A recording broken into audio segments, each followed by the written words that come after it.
All of Hawaii's public and private school coaches and teachers are required by law to receive education on how to recognize head injuries.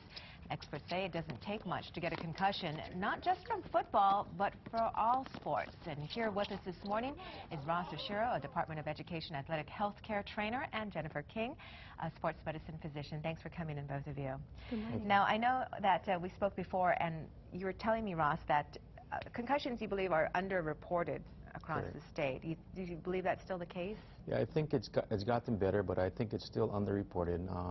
I think especially at our middle school age group, they're playing activities in school and outside activities, so they don't know the signs and symptoms of a concussion, so they don't really know what to report to parents or teachers. Last year, you said something like 1,000 cases. Yeah, we had a little over 1,000 concussions reported in the 9th to 12th grade in high school. And you believe there could be a lot more. And most of the reason why may be just because people don't recognize the symptoms, as simple as that.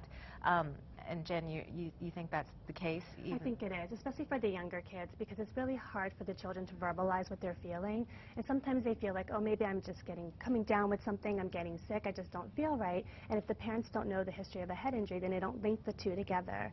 And then so oftentimes in the office what I see is that there's a delay in care because no one knows. What are some of the symptoms then for those of us who may not be So aware? the most common symptom is a headache. So kids that have headaches that don't seem to go away seem to be made worse by things like being on TV or iPhone or iPad, because when they stimulate the brain, typically their headache increases. Also, if they try to do some physical activity and then they get the headache, they often will be less active during the daytime. All right, so tonight is a workshop for anyone, right? Parents, teachers, coaches? For anybody that's involved in any athletics or just wants to know about concussions, we have referees, coaches already pre-registered. And at this program tonight, which is free, people can get some questions answered, right? Most definitely, yeah. What kind of things are you going to be offering? We're going to be talking about a little bit more of what happens in the school with a kid that comes concussed. So what teachers can look out for, the communication between the teachers, the counselors, and the athletic trainer to kind of take care of this athlete holistically. And that's very important, because left untreated, what would be the worst case scenario? It's just a delay in recovery. So a lot of times if they just don't get the treatment early on, they just don't do as well in school, the grades start to fall, they lose interest in activities. So that's the thing we want to avoid.